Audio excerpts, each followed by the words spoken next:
नमस्कार। आज आमे भारतर गोटे बहुत माने नियारा आउ कम शुणा जाइथिबा परंपरा विषय कथा हेबा। हाँ नमस्कार। आमो पाखरे गोटे लेखा अछि बमचू भविष्यतर पवित्र पूर्वानुमान। तेबे आमर चेष्टा रहिबो ए लेखा आधार रे सिक्किमर एई जो बमचू उत्सव ता विषय टिके गभीर को जिबा। हाँ आउ ता पछरे थिबा विश्वास को भी बुझिबा कारण एटा खाली गोटे पूजा नुहे एहा सेठाकार संस्कृति लोकंक जीवन सह बहुत माने गभीर भावे जड़ित। बिल्कुल। तेबे चलंतु आउ टिके भीतर को जिबा। लेखारे अछि ए पर्व मुख्यतः पालन हुए सिक्किमर ताशीडिंग मठरे। एटा बोधे सेठाकार बहुत पवित्र मठ भितरु गोटे। एकदम ताशीडिंग मठ सबुटु पवित्र मठ मध्यर गोटे बोली धरा जाए और एइटा गोटे बौद्ध पर्व। अच्छा, बौद्ध पर्व। एठी सबुठु आकर्षणीय लागुछि बमचू शब्दटा। एहारो माने कौन? हाँ एटा मजा कथा। लेखा अनुसारे बम माने हेला पात्र आउ चू माने हेला पानी किंबा जल। तो तिब्बतीय भाषा रे एहार अर्थ हेउछि पवित्र जल पात्र। पवित्र जलपात्र। वाओ, ए नारो ही बहुत किछि जणा पड़ी जाउछि। ए पात्रटा केते पुराणा हेइथिबो? लेखा कहुछि एइटा बहुत पुराणा। माने एहाको गुरु पद्मसंभवଙ୍କ समयर बोली भी विश्वास करा जाए।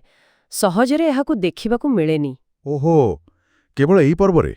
हाँ, वर्षकू थरे सेई तिब्बतीय क्यालेंडरर प्रथम मास तार पूर्णिमा पाखापाखी समयरे एहाको बाहर करा जाए। अच्छा, तेबे ए पर्वर मूल आकर्षण बा मुख्य कामटा कोन?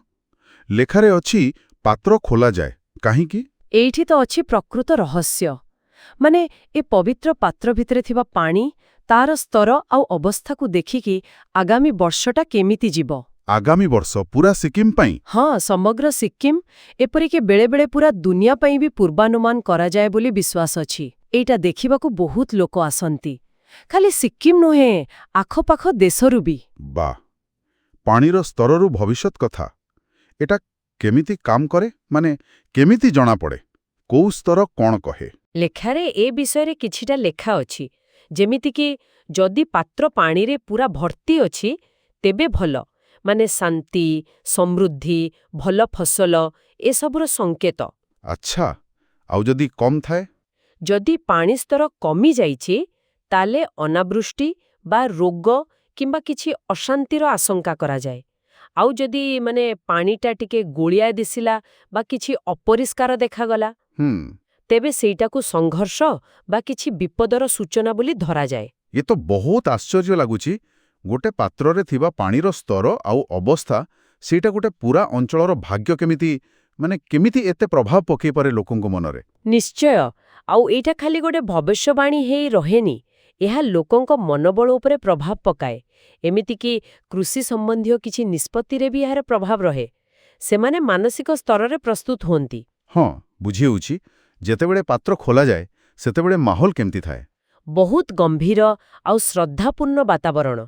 लामा माने मंत्र पाठ करंती, पूजा हुए आउ समस्ते माने निश्वास रोकी अपेक्षा करिथांती से फलाफल जानिबाकू। एथिरो पूरा स्पष्ट जे बमचू केवल गोटे पर्व नुहे।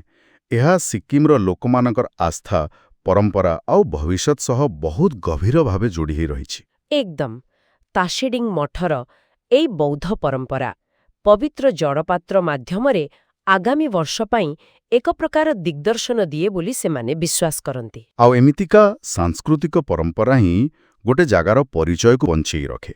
हाँ, आउ एहा खाली विश्वासर कथा नुहे। एहा से समाजर सामाजिक संहति, तांक जीवनशैली एपरिकी परिवेश सह सेमाने केमिति तालमेल रखी चालंती से सबको भी देखाए। बहुत बढ़िया लागिला ए आलोचना।